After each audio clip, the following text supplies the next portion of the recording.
Have you ever felt like you're addicted to your screen? Yeah, 100%. When do you notice that?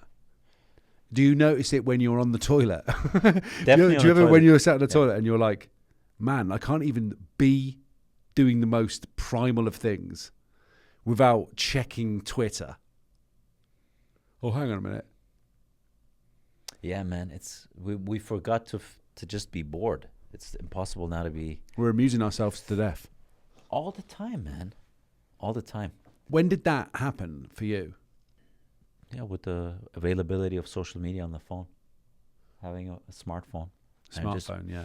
Just being able to be connected with everyone and everything all the time. If you think about it, it's super interesting. Beforehand, all you were able to do was like hit up Musti, Tiam, Aydin, let's go play soccer for 2 hours, go back home, and then maybe watch that show on TV that starts in Germany at 8:15 p.m. All the good movies and shows start at 8:15 p.m. For an hour, 2 hours, you go to sleep. And now it's like available everything all the time just on your phone, man. So even when you're in the freaking toilet, you can just read something, watch something, and you're just constantly busy. There's constant chatter all the time. There's no Going to the silence. toilet now takes 20 odd minutes though, because you're wasting so much of that time sat there just watching some TV show or watching a bunch of other people doing some stuff. Like, dude, I have a buddy. He tells me that it's his time to disconnect from his partner and detach. So when he goes and poops, man, he takes his nice 30 minutes because he knows his wife is waiting outside on the couch. What a place to disconnect. He's just, this is my time. I'm just going to be like, I'm going to take my sweet time and scroll. And I get text messages from him like, bro, what's up? Oh, so when he's hitting you up for a conversation, you're exactly where he is.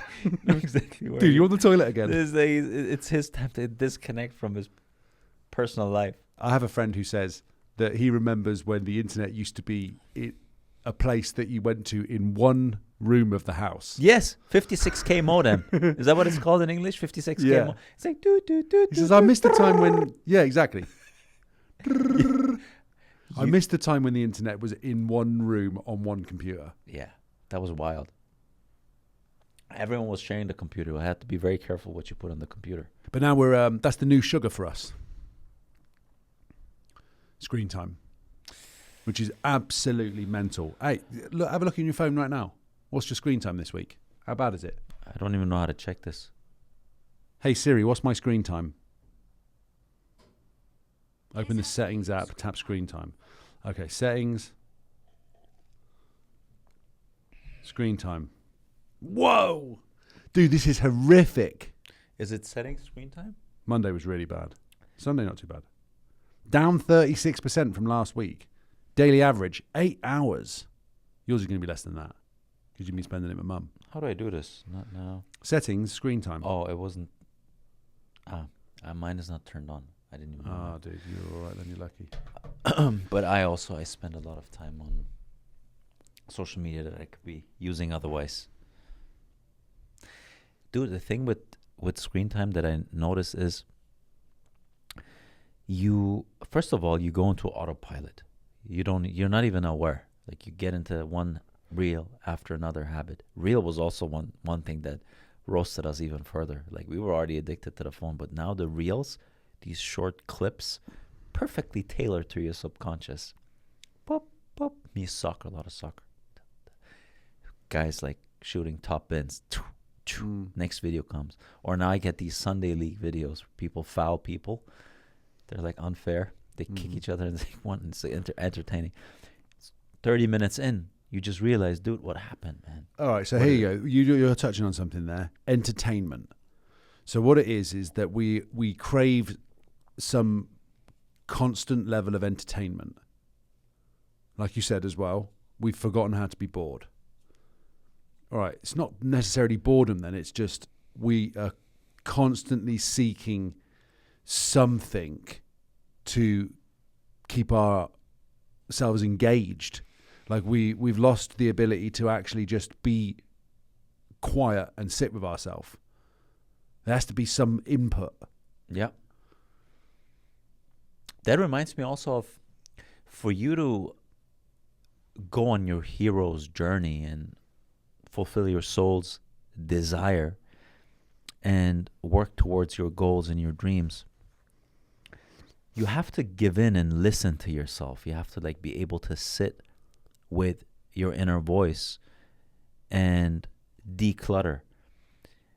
Now with social media, it's extremely easy to mute that inner voice by external chatter all the time. So it allows us an immediate escape from the thing we should be listening to. And one thing I realized is that when I'm on track and on path with moving towards my goals, and more than that, the fulfillment of my soul, when I'm very much in tune with my inner voice, my distraction on social media is less. It's less the more I identify with my day-to-day tasks. It's one thing going through the motion of your day-to-day, and it's the other thing being identified with what you do. To be identified with what you do, your actions need to be aligned with your soul's desire, with the thing that you actually want to do. For example, when you and I sit and talk, on camera or off camera, we pretty much never look at our phones. When we're at Earth, I noticed that. I spoke to Alex about this. Sometimes our phone is silent for 2 hours. So we forget literally about time and space. Nothing is more important than the thing we're discussing at that time. But that's because we're fulfilling our soul's desire to interchange information that is deeply, deeply important and profound to us. The less you do activities that are aligned with your soul's desire, I think the more likely you are to have this external chatter distract yourself from maybe mundaneness going on in your life. And the issue with me that I noticed is when I look at these images and these videos a lot, those days when I do this a lot, it naturally curbs my creativity and my exploratory drive. Because think about it, like when we need imagination to be creative, and we need creativity to complete our soul's desire, because our soul's desire is inherently tied towards exploration and uncertainty. So when you go into the domain of exploration and uncertainty, you use creativity and imagination to find your way through it, especially in the beginning, right? The more I feed myself the images from the screen, the less those images are popping up from within, because the image is fed to me externally. So it somehow signals to my imagination that it doesn't need to create, it doesn't need to explore, it doesn't need to imagine. And that's something that I realized, and something that was important for me to reduce, because I knew it's directly tied towards fulfilling my soul's desire. The interesting thing you're saying here as well, because we've spoken about creativity before, and you would probably say that you are less creative than I am. Or you would say, I'm not saying that in a way to compare you to me. I'm saying that you would usually point the finger at me and say, you're a creative person. I would. So how do you do this? So you're almost saying then that you have less of an imagination then, or less access to it, which I argue with, because I don't think that's true. I just think that you're choosing to use a different part of your head. You're using, instead of imagination, you're using, whatever it is, the practical, pragmatic, strategic, numbered, ordered side of your brain.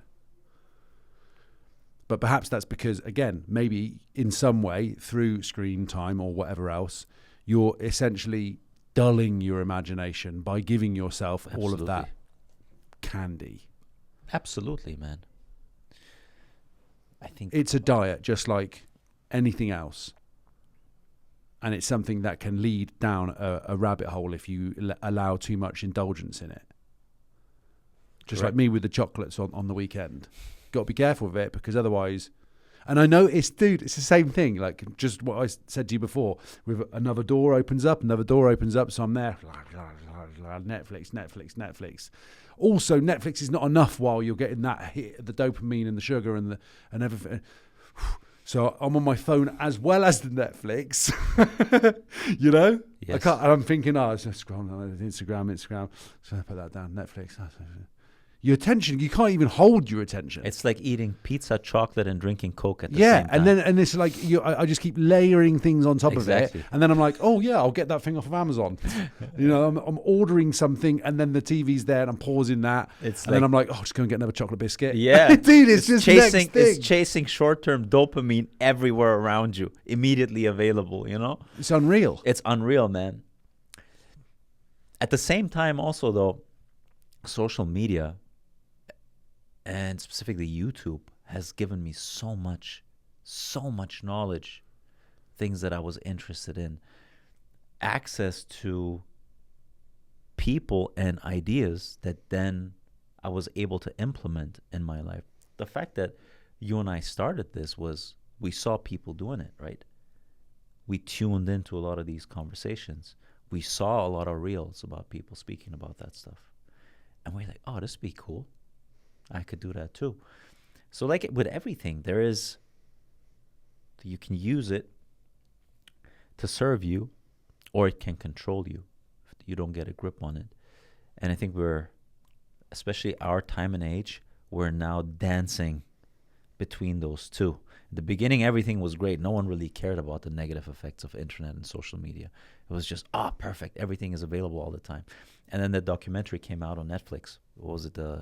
The social something, where they were essentially explaining how these algorithms work and how they're controlling you. They know more about yourself than you do.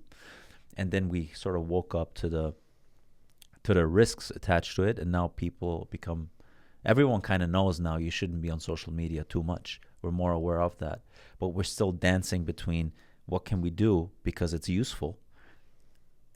What can we extract from there that allows us to move closer to our goals and desires? And where do we need to draw the line because now we're essentially on autopilot and that thing controls us. It's just a price that you pay, isn't there? There's a price that comes with it on how much you're using these things. And what benefit do you get from that? Is it mindless? Like, fair enough, it's going to be some sort of a fun thing for you to do. Like I also know that my habits on social media are something to do with, like, you know, I will make content, and I'm convincing myself that the content that I'm making is good, is beneficial for my career, or it's going to help me get a booking, or, you know, it's part of the promotion of the new track that I'm doing, or that I'm holding an audience, or I'm building an audience, or I'm trying to kind of build more of a community around a specific thing, and I'm using that almost as a way for me to kind of rationalize and also allow me to keep believing the same thing. Oh, okay. So I'm required to make this in order that I can continue to keep the algorithm working in my favor. Yeah. What is it? What is my favor though? Because it's their favor, isn't it? That I am a constant creator on their platform. So like, you've got to draw the line somewhere. Like, how much benefit do you really genuinely get from it? If you're not monetizing it, yeah, then it is just a source of entertainment. Sure, but for a lot of people, it's a source of income, right? And it's a platform to be visible to other stakeholders that might be interested in working with you. In my case, all of my jobs I got through my Instagram. And I actually got my Instagram through. It's crazy how it's all linked. I built my Instagram because of a health issue initially. So the entire event that caused the tinnitus and the ringing in the ears, that was a very difficult time of my life in 2018. Happened October 2018. From there, I went on a keto diet. That was the first time I heard about a keto diet. to reduce that noise in my ear. Some people on Reddit said they had success with it. So I went on a keto diet, and for the first time in my life, I got in killer shape. I went from good shape to six-pack. So tinnitus was still there. Didn't really help that. But what do you know, All of a sudden, I got in crazy shape. I'm like, oh, this is good. I like the way I look. Let me push even more. So I started looking into diet. I got in even better shape. I'm like, now I'm in shape. Let me start an Instagram. I had a private one. I started a public one then. And I grew it from 0 to 20K within 12 months. Now I'm down to 17, I think, because I barely post, or 16. Goes down over time again. But I built that because then I was in shape. So at that time, I had even forgotten how I started my Instagram, which was because of my tinnitus, getting in shape and then just portraying my fitness journey on Instagram. And then I got my job with Michaela and Jordan because they were looking for someone that helps them grow Fuller Health on social media. So in my cover letter, I was like, oh, by the way, I grew my own fitness page from 0 to 20K over time. Got that job. And then I got both of my modeling contracts with Option and with TNG because they checked my Instagram and they liked it. And then I booked my jobs with Aloe and with Armra through my social media profile because they checked that, So my main job and the modeling job both came from me building the social media. So when you say you're a creator and you create that, there's huge potential. Like you have potential now that beforehand was just not available. Why? Because now everyone is able to be visible to everyone at all times. Yeah, so it's kind of like a digital calling card. It's like like what a website used to be. Now, basically, is people's Instagrams. I suppose at least if you're using it for a business perspective, like if you're using it as a way for you to have an online presence that shows your identity and what you're trying to get across based on the kind of things that you're posting.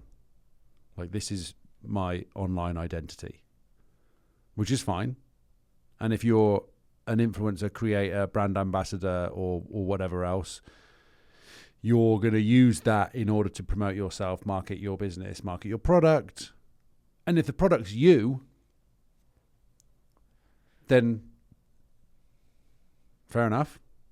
You want to make sure that everything that you're saying aligns with how you want to be perceived, and it actually is you. You built 17,000 people following you based on them giving you a level of trust that what you post is valuable to them, interesting to them.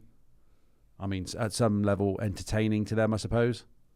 But also that you are a truth teller in your scene. You trust people with your, like, I know I'm going to enjoy an episode of Cobra Kai. I know I'm going to enjoy an episode of Black Mirror. And I expect a certain level of production that comes with that. So I guess, if you subscribe to, or if you follow somebody on Instagram or social media or YouTube, or for example, you've subscribed to Nero because you expect a level of content from him and you expect to learn something from that. And I guess then again, it comes back down to this, well, what are you using it for then? Because otherwise you could go and follow some guys on Instagram that just do nothing but post videos of them farting. And like, yeah, maybe fair enough. You want to have a laugh at the same time. Absolutely. Or you want to follow cat profiles or whatever it is that you get your kicks from. But it's up to you to choose that diet. And you better make sure it's a balanced diet. Otherwise, like, what's the point?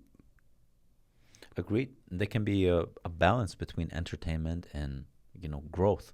And I think your level of consciousness is going to play a big role, because your level of consciousness is going to dictate whether you're trying to avoid pain or whether you're striving towards growth. So if you're striving towards growth, subconsciously you will use all outlets to some extent for yourself to grow. Your friends, your family, your body, your health, your social media, all of those are just extensions of your consciousness. If you operate from a state of trying to numb a certain level of pain or fill a void, That's a very different outlook. It's a very different operating system. Then social media becomes just another tool, another band-aid, just like the cake that you eat on the weekend, or I don't know, the friends you go out with that you don't really enjoy going out with. You're just doing it to fill a void, whatever that is. Then social media is a very easy tool for you to get multiple band-aids quickly. And so you're absolutely right. It's about how you use it, and how you use it is always going to depend on who you are and who you are as a state of consciousness. I don't know, man. I noticed that some days I'm spending more time on it than others. And I think, again, I just got to catch myself in those moments and really be like, what am I on here for at the moment? What am I searching for? Have you noticed? Have you analyzed the days that you're more on social media, why that is? No. Just got to try and catch it when I notice it happening. I think it might, maybe it's down to this kind of avoidancy thing. Like when there's something that I need to do that I'm either hesitant to begin, or something that feels like it's a hard task, that I'm avoiding the engagement with that, and I find myself procrastinating or looking for some easier out. You know, like if I need to write a new song, and blank canvas is there, maybe I'm gonna stand up and wander off to the fridge, and then I'll be like, first of all, I'll just make something to eat, and then I'll catch myself cleaning up something. Mm-hmm. I'm like, dude, come on, sit back down again. You're here because you're supposed to be doing the thing. I guess it comes to you know what the thing is that you need to do, but you're going to look for little distractions to kind of just put it off a little bit more, because engaging with it takes a lot more energy and focus into one particular area. It's easy to kind of just quickly have a scroll, lay down first. I'll eat something, because that is, it's sort of feeding yourself. Feeding, right? 100%. I think concentration, the word concentration used is key, because we need to concentrate on the things that we want to become, right? Concentration is the that's the currency that we're lacking the most. Correct. Yes. Attention, focus, concentration. And is that a product of our environment then, you think?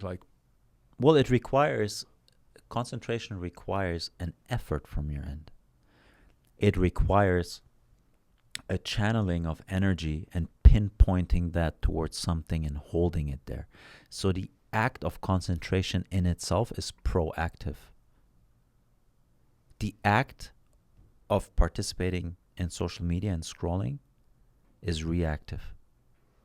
It's way easier. It's less energy consuming. You can just sit there and do it. Whereas holding your attention on something is more difficult to do.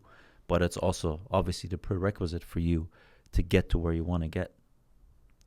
And I think it's way easier to hold your concentration when you have figured out for yourself what it is you want to do, and you're, again, identified with the thing that you're doing.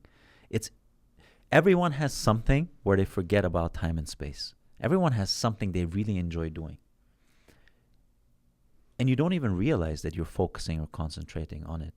But afterwards, you're like, oh my God, for an hour, I was just in that state. It was almost meditative. But that's because you're identified with the task. You're identified with the thing that you're doing. The more you have those things in your life, with friends, with family, with hobbies, and hopefully also a career that allows you to be identified with, I think the easier it is for you to concentrate, and the less likely you are to disperse your focus and your attention. This social media, this click, this text message, this, that, right? Because that's the opposite of concentration. I think concentration also requires having boundaries. You need to set yourself up in an environment which does that for you. So I can't have chocolate bars in my drawer and then expect myself to not want to have them. Mm. So if I need to be in a state of high concentration and focus in a particular thing, I can't have my phone next to me then. Like, I should have it at minimum on do not disturb, and ideally like on the other side of the room. So it's an availability issue as well. Yeah, it's like cut off the access to the distractions. And that's the thing, right? With smartphones and social media, now the availability is just there at all times to distract yourself.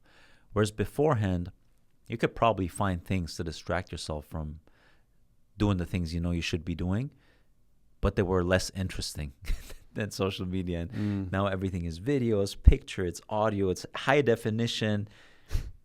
And the thing is, it's perfectly programmed to your subconscious mind and your interests. If I open your Explore page, I'm pretty sure I see Do you know what essentially you see who you are. Do you know what you'd see on there? Okay, you want me to guess? Let's see. Yeah, guess it. It's going to be music production and DJs, I would assume. Like, that's going to be one part. I would assume part of it is fashion. And I would assume part of it is maybe Tottenham sports. Should we have a look? Let's have a look.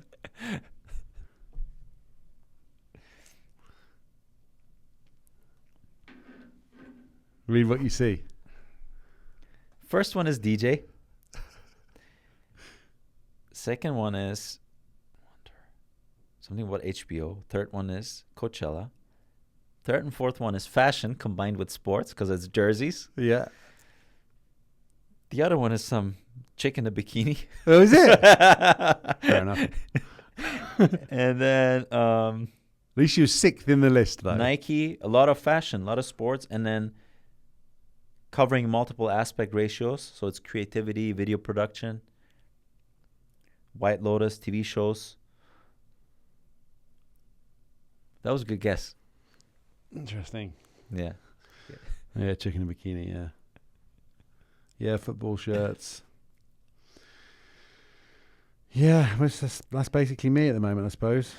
Yeah, and I think the more we click on that, right, the more they're learning about us, right? Of course. Yeah, so you give away your data as you engage with it, don't you? Some of the stuff I've starred though, so that they always show up. I want to see them.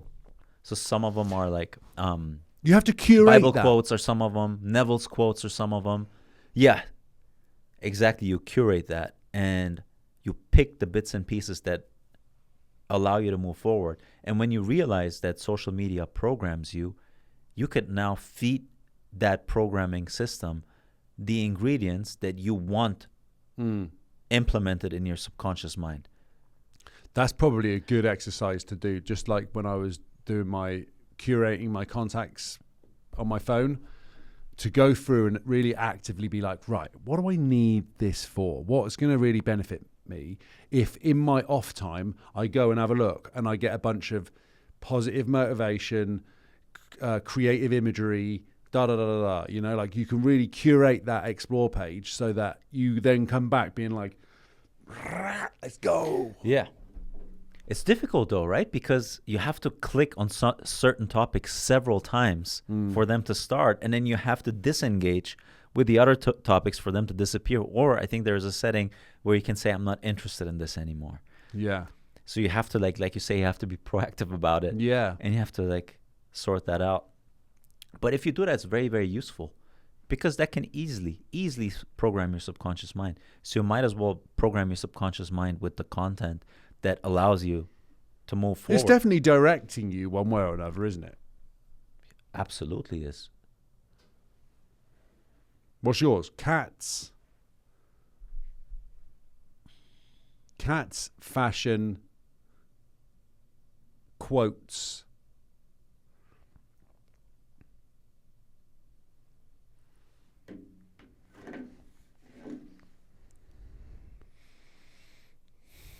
Content creation,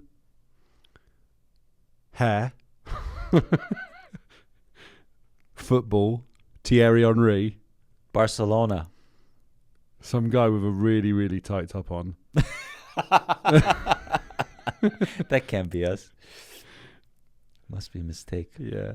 Something with a football boot, Armourer. That's sponsored. Oh, there's a DJ thing in here. The best looking manager in the Premier League. Who is it? Arteta. Is he? Yeah. Funny. That's funny. Pretty accurate. Yeah, pretty accurate, man. Pretty accurate. There's that's a quote as well, that your social media is a mirror of your internal state, which is accurate because that's what an algorithm is. You know, you're feeding it with the parts of yourself that you enjoy consuming, and that is who you are. Again, this feedback loop kind of mentality of like you're feeding into that and you're taking something out of it at the same time. So you just want to kind of tweak that as much as possible, because otherwise, you know, you're going to get led by it. So really try and get it on side. Yeah. It's not. I think it's no different than actual reality. Your reality around you also reflects your inner state. Mm-hmm. So when someone says when someone thinks they can hide their thoughts and their inner conversation, they really can't. All you have to do is look at the snapshot of their life. Yeah, that's also a disservice to other people. If you think that when you're talking to somebody that they haven't got a sense of what you're like, if you're bullshitting or not, Mm-hmm. like, you're deluded. It's obvious when someone's talking nonsense, and you can sit back and you can just be like, come on fella. Do you have a lot of people like that though? Yeah, Really? I have some people in my life that are like that. Although, that being said, I spend a lot less time with them people now. Correct. Yeah. I definitely had more growing up. And I think naturally the levels of consciousness attract each other. So I don't even think I don't have people like that around me. I know people like that, but I don't really have them around me. Yeah, it's not enjoyable, or I suppose enjoyable is the right word, really. It's not enjoyable to be around them because you're like, this is not where I'm at. I don't feel like I need to engage with that. Mm-hmm. And that's part of it's okay to kind of let go of those types of people in your life, because if they aren't if they're not actively looking at growing and developing themselves, then of course they're not going to align with you, because that's literally the opposite type of a person if they're just going in on material world. Yeah. And I also think oftentimes those people we disconnect with,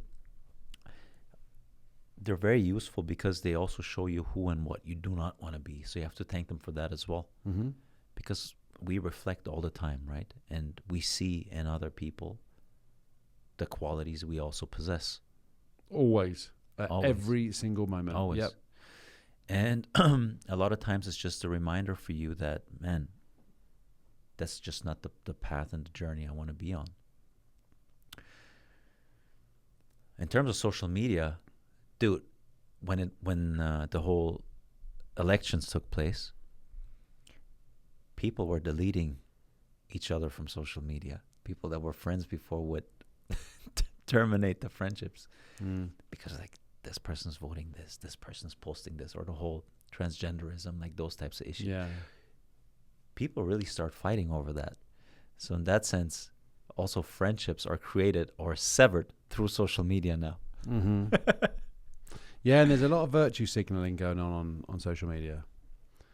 There's a lot of people posting stuff in order to get some sort of an impression across, especially when it comes to, like, you know, Pride Month or Black Lives Matter or whatever it is.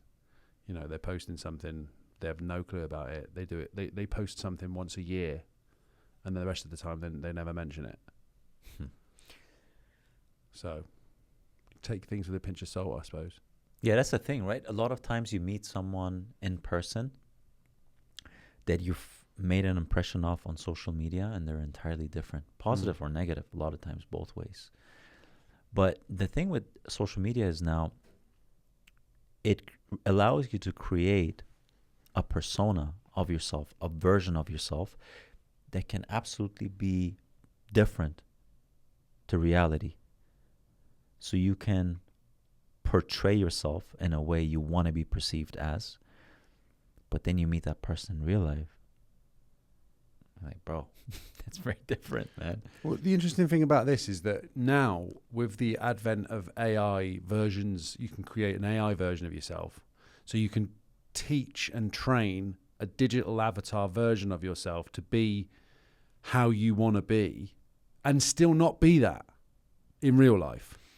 As a matter of fact, you even become less that the more you have a model displaying that version of you, because it takes away your necessity to work towards that. Yeah, it takes away your agency. Yes. Funnily enough, because then it becomes your agent. So weird. So weird. Does that scare you at all? That it could become like that? That eventually people have all got digital versions and you're not necessarily going to know which version you're talking to? No, it doesn't scare me. I think with everything, with AI specifically, AI is an extension of us. So naturally, I believe that everything is consciousness, states of consciousness. And the reflection of AI is going to be our state of consciousness. So depending on who we are and what frequency we operate on, AI can be something that allows you to further move ahead and elevate our consciousness, or can reduce it. If you're someone who's living in a constant state of fear, insecurity, shame, and guilt, then you can now create a tool that lives in a state of joy, happiness, and strength. And you can portray that. And by doing that, like you say, by giving up that agency for you to become that, you're further distancing yourself from that reality. So that then in itself takes on a life of its own. And I don't know, no one knows where that would go, right? But I think if you operate from a state of high consciousness, the way you speak and program AI is going to be reflective of that. Mm-hmm. So you're creating a digital version that will mirror your state or humanity's state of consciousness in that regard. That's why where AI is going, it's neither good, it's neither bad. It depends on your own level of consciousness. The more you level up yourself, the more the more you can look forward to AI and be less afraid of it. I agree with that.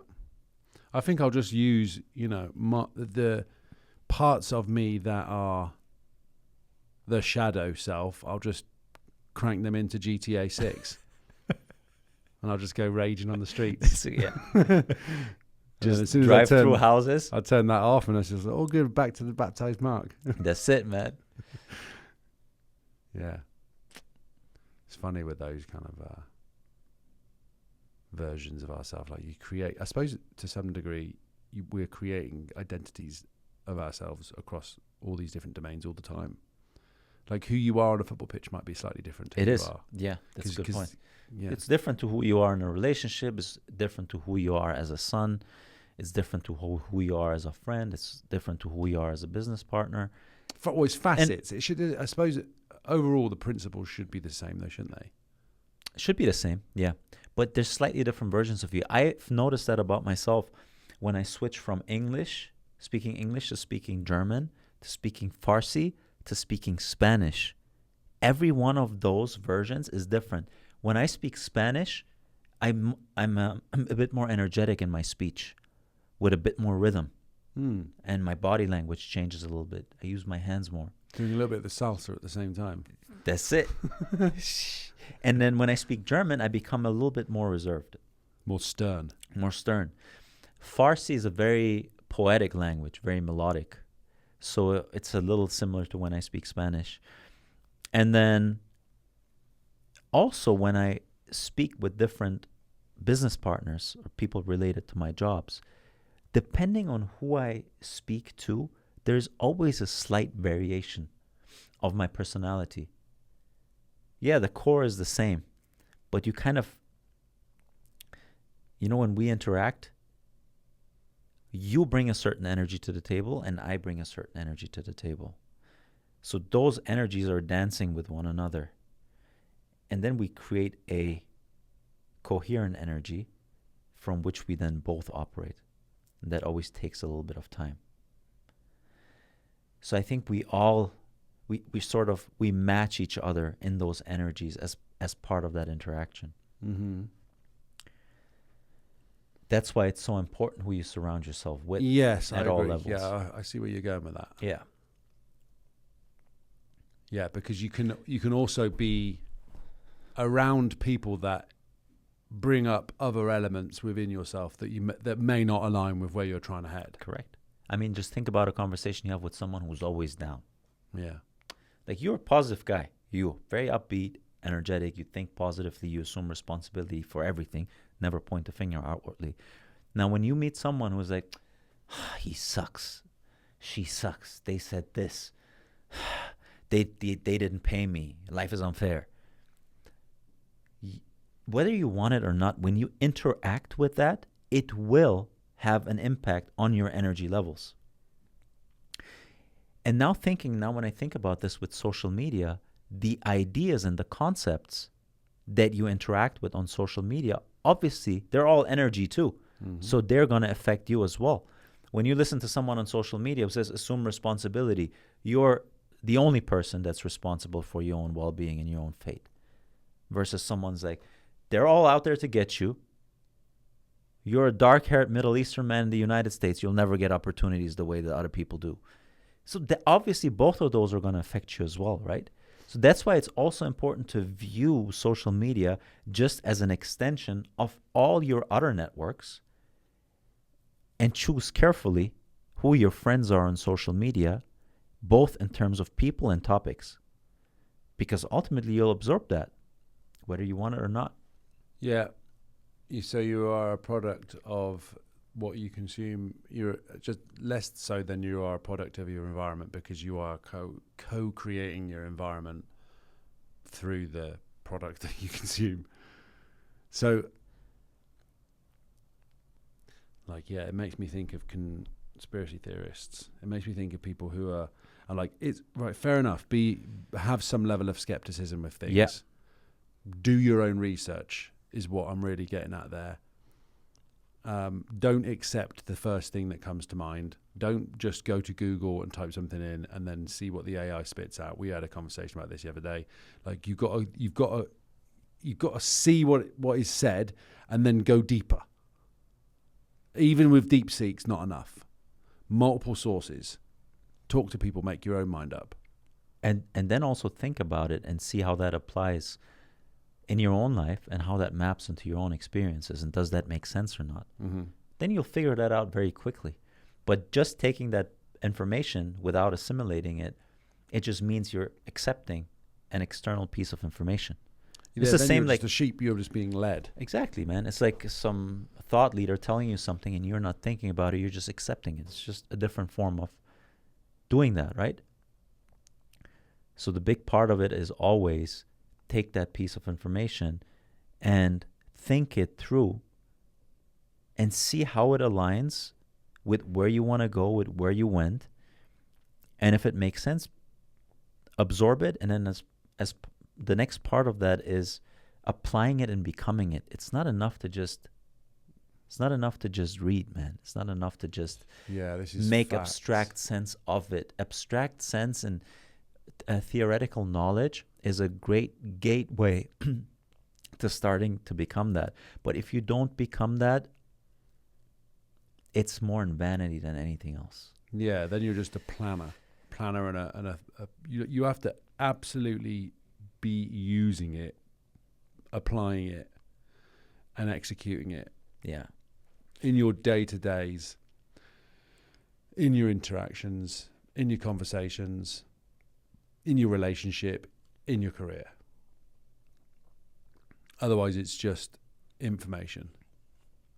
And like you say, it doesn't matter how many books you read on a certain situation or how much research you've done. If you're not utilizing it, by actually applying it, then it's just in vain.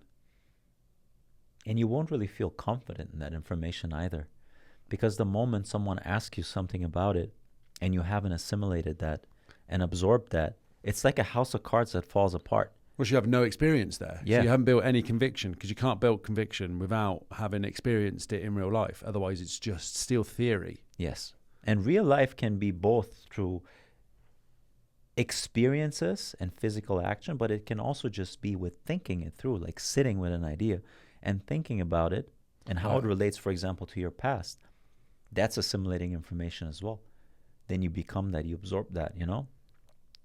And the other thing is, the more time you spend with technology, and most of us now spend more time with technology than we spend with people.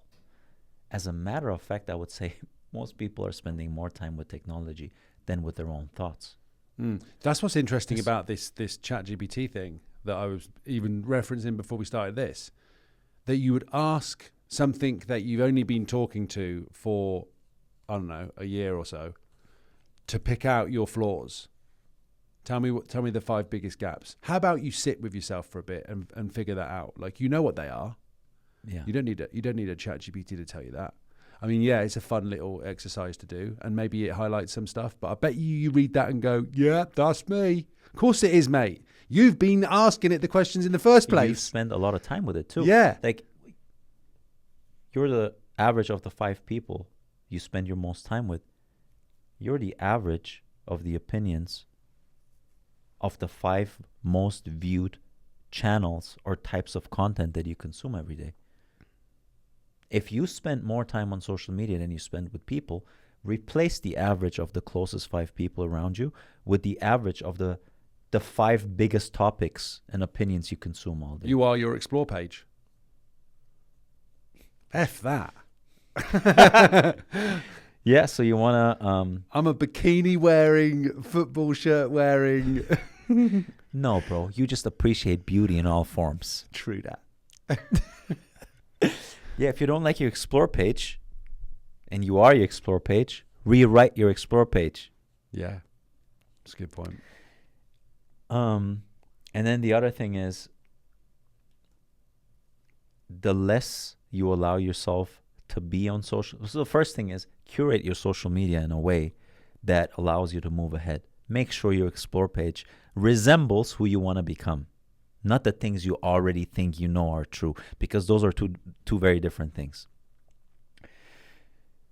The second part is, disconnecting from social media allows you to sit with your thoughts, which means you're directly tapping into your own imagination. That's very important, because social media is going to diminish your own imaginary capacity, because images are fed to you. When images are fed to you, your imagination doesn't have to bubble up any images anymore. Yeah, that's a fun little wordplay there, because image and ation being the creation of images that you control yourself versus what you've just seen that is repeated back to you from your memory. Correct. So it's creative versus reactive. Yeah. It's creator versus consumer. The screen, you consume images. Without the screen, you create images. That's a very important distinction. Because we are creative beings, we live from our imagination and our creativity. Everything you see here, t-shirt, everything started in imagination. Someone thought we need something to place this cup on. Before that, someone thought we need something to put this water in. And then this was created and this was created, right? But it sprung from a creative force within you. That image wasn't fed to you through an external piece. So that's probably something what curbs people's imagination to a great extent, and they don't even know about it. And I know that to be true because it was so true with myself, and it still is true. The days where I'm just consuming all these images, my own bubble machine, yeah, is not as active as it typically is. Yeah. This makes me think of my parents, because my mum starts the day every day with TV, because my mum is going to watch the stuff that my dad doesn't want to watch. So my dad typically watches a lot less TV. They both watch TV together in the evening, a bunch of game shows. They sit together. The TV is the focus of the relationship in many ways. Like they watch, they entertain themselves together through this medium of television. And that, again, is defined by what the network has put on as something that is engaging and keeps people coming back to it. So it's whatever the TV programs are in the UK at the moment. But the interesting thing being like that my mum starts her day at 5 a.m. by watching certain programs that my dad would not watch with her. But that a lot of the day is is screen focused. That reminds me of my guy who goes to the bathroom to detach from his personal life and to be on social media. Do you think that the less you have common interest in the relationship, the more you're going to revert to an external medium to create some type of common interest via a TV show or social media thing? Like, let me send you this reel so we have something to talk about. Yeah, it's funny that you say that, because again, like my mum will say that she talks too much and my dad doesn't talk enough. Yet they'll watch so much TV together. What if the TV was off? May you talk more then? Like, there's a way to I mean, look, they know each other pretty well. They've been married since 1968. Maybe they're looking for something to kind of just take their minds off of like the day-to-day stuff that they do with each other, which is fine. Like, I'm not going to say that you shouldn't be able to like be entertained together with something that you're watching. Like, even if you're going to the theater, you're going to, you're watching something else. It doesn't need to be necessarily through a television screen. But and also I'm also not married. So I'm not making this as a criticism either. Like, my mum and dad have been married, and that's the goal for me, is to find somebody that I can be with that's my best mate for that length of time. So naturally, there's going to be some TV watching that comes as a part of that. It's just interesting that I know that also a narrative that my mum says is that she talks a lot, she leads a lot of the conversation, and that she feels that my dad doesn't. So I think the interesting thing there is that there's an interplay of communication that they're both kind of outsourcing to something else, rather than having them between themselves. That's interesting. Question is also, well, are you talking about something that he is also interested in, right? So a lot of times we're like, that person's not talking, they're shy, or this and that. It could also just be that you haven't really tapped into any topics where you're both interested in or aligned. Maybe you want to talk about things that are very mundane to the other person. That's why I think it's so important to align on some type of spiritual path together. For example, if I'm not with someone who I can talk to about the stuff that you and I talk about, because they're deeply interesting to me. I talk to myself about that stuff all the time. And so you're the main person that I bounce these ideas off on. But if I can't do that at all with my partner, it would absolutely derail towards this relationship where she's on the phone, I'm on the phone, and the TV is on. Yeah. I don't want that, man. Yeah. That's a... So I think part of it is also, though, this is probably why I'm messing up my first dates, isn't it? I'm just going straight into what's the meaning of life? I want to ask you something. Do you feel like a difference in the relationships that you've had where in some of them you guys had to sort of revert to another medium that you're both interested in, versus having a partner where you feel like you just naturally are gravitating towards the things that are more fulfilling to your soul? Because as a matter of fact, I've had relationships where I just wasn't able. There was a misalignment in interest, and we weren't speaking the same language. So automatically we would watch something that entertains both of us. But I've also had relationships where I can talk about these things. And 100% of the time, I was more identified with the conversation than tuning into a show. It doesn't mean that you don't do that at all, but it's way less. Mm-hmm. And it has way less significance. But part of it is also, again, it's that spiritual evolution, that striving towards leveling up spiritually, I feel, that gets the relationship going. Because ultimately, like you say, when you're together for 30 years, 40 years, man, you know everything about that person. But what's still there is the expansion of your consciousness and mind. That should never stop. That's always so interesting, man. That will never get old. Yeah. And there's never an end to that conversation either. Infinite. Because the universe is infinite. Yeah. So we are infinite. Yeah, and that's definitely what I'm looking for, 100%. Well, clearly I'm looking for it, 'cause I'm looking for it in my own head. And then when my ideal partner is apparent to me, she's going to be looking for that too. And then we'll basically just lock eyes, minds, and other bodily parts once we're married. Of course. Of course. And then we'll just go down rabbit holes together about what everything means. Like a good religious boy. Yeah. But it'll be totally exploratory, and it will be that is the best friend mentality. You know, you find somebody who you can connect with at that level, who is just obsessed with kind of understanding who you are, not in a way to kind of change you in any way. It's just more about, like, I'm obsessed with learning about you. Yes. You know, you fascinate me. Like that kind of relationship.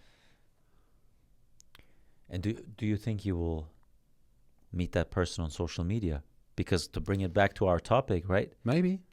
Yeah, I mean, More likely than me meeting them on a dating app, because I'm not on a dating app, obviously. But I guess, yeah, it's likely that I meet somebody that's on social media, and maybe they're active on it, and that's how I get to know them. I have a lot of friends that met their partners on social media or even like dating apps, and they're married. I'm not against. Yeah, I don't know where it will be.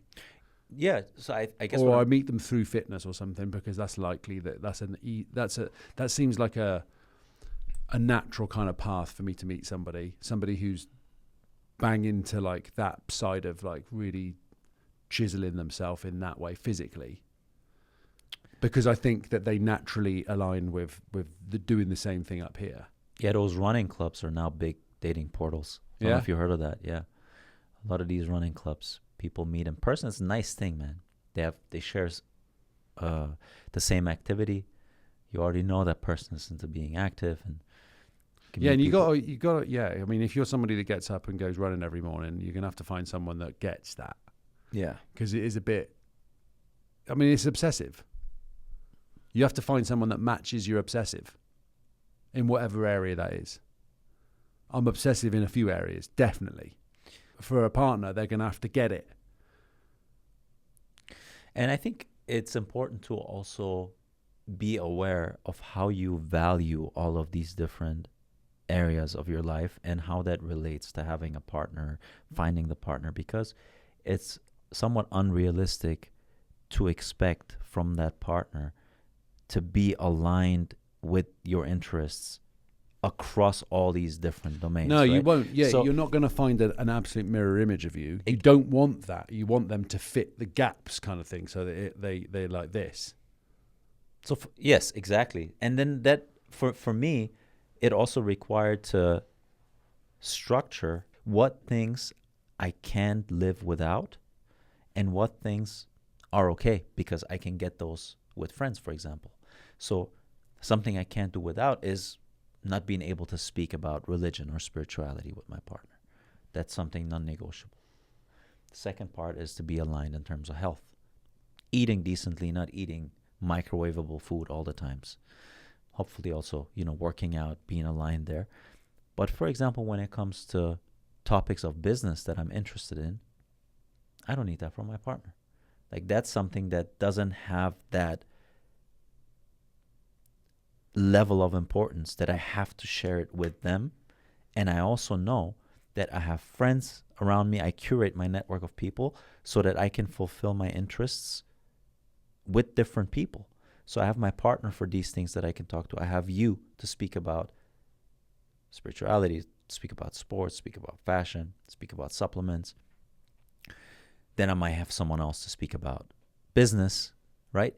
So it's to find a partner that covers all of those. That's going to be difficult. But if you can structure the things that are important for you and then look for those in your partner, I think you have a much better chance to find someone. Like, what is it that I can't go without? Like, you told me once it's important for you that the girl has a career that is also driven in terms of making money, being aligned with you there. Yeah, I mean, yeah, a career, but not. It's more that they have an understanding of what their passion is.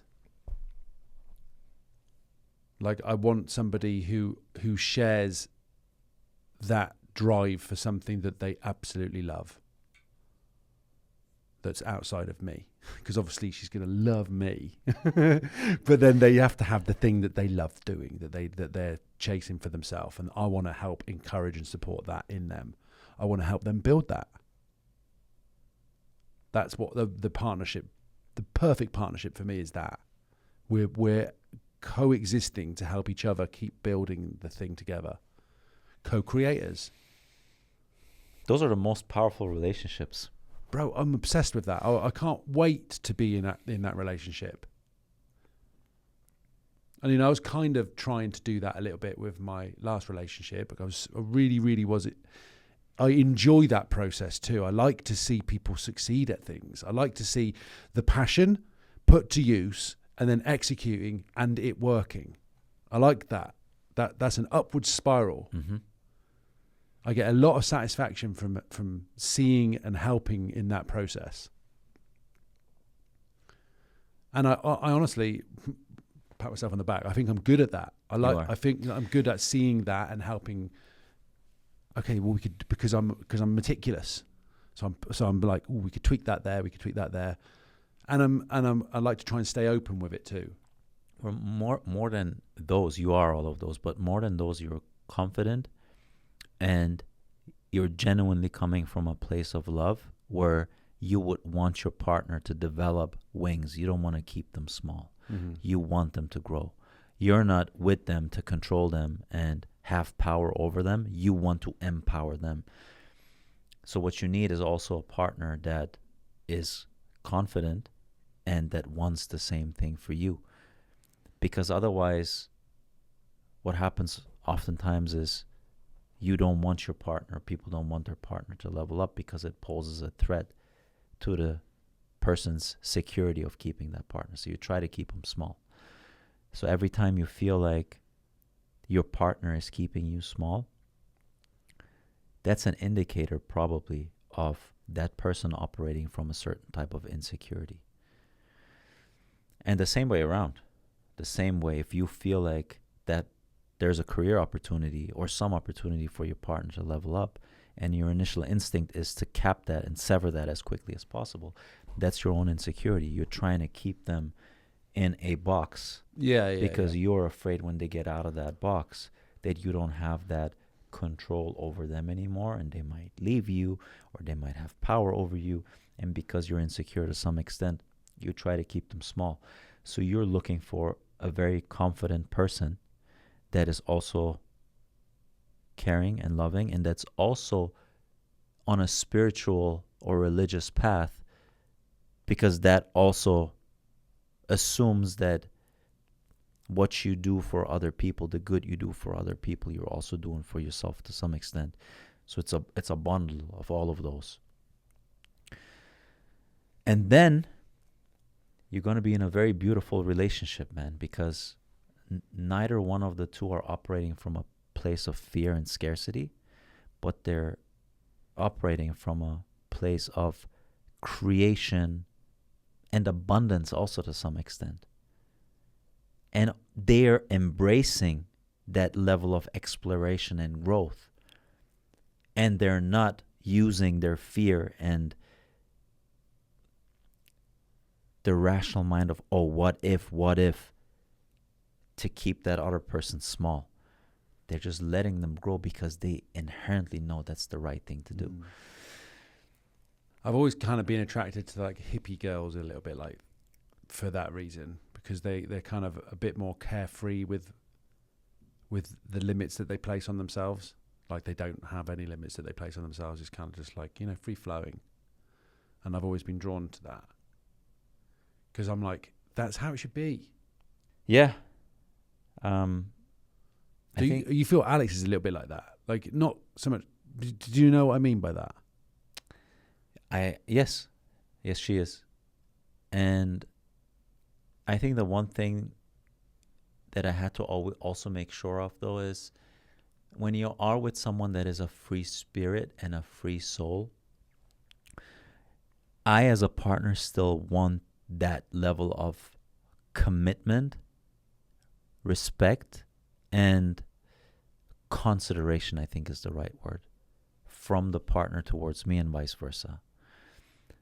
When someone is overly free-spirited without a structure around it, I think a lot of times what could happen is that they do not want to impose any restrictions on themselves because it violates their superordinate value of freedom and spirit. I think when you're in a relationship, you will always have to sacrifice and you will always have to do things to put the partner first. So just living from a place of, oh, I'm free and this and that, and you know, if it's not meant to be, it's not meant to be, and I will just do myself first.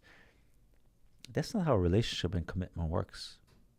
You want that spirit and you want that freedom, but you also want it structured in a way where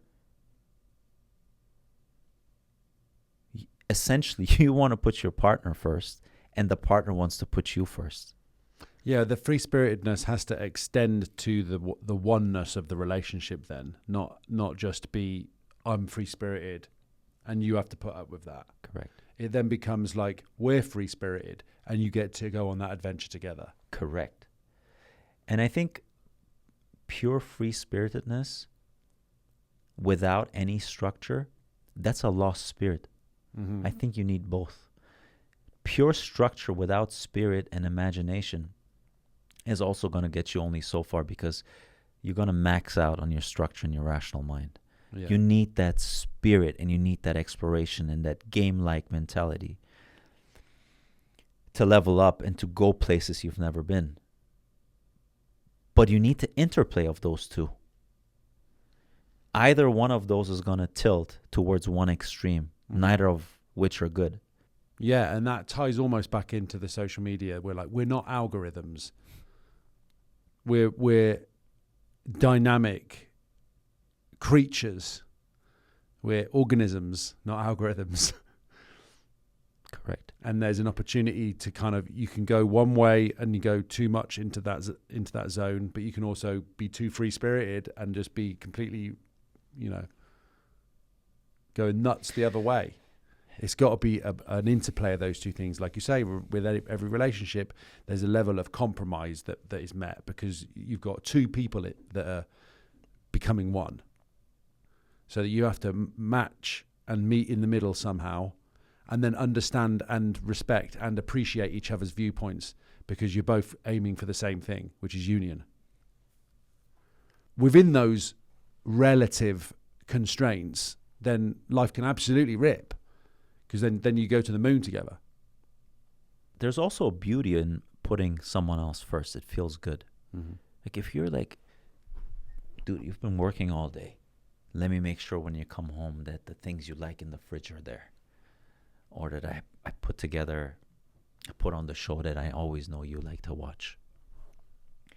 Being considerate of the partner and putting them first in that sense, that giving component of it, that can be more fulfilling than just going with your urge and your personal interest all the time.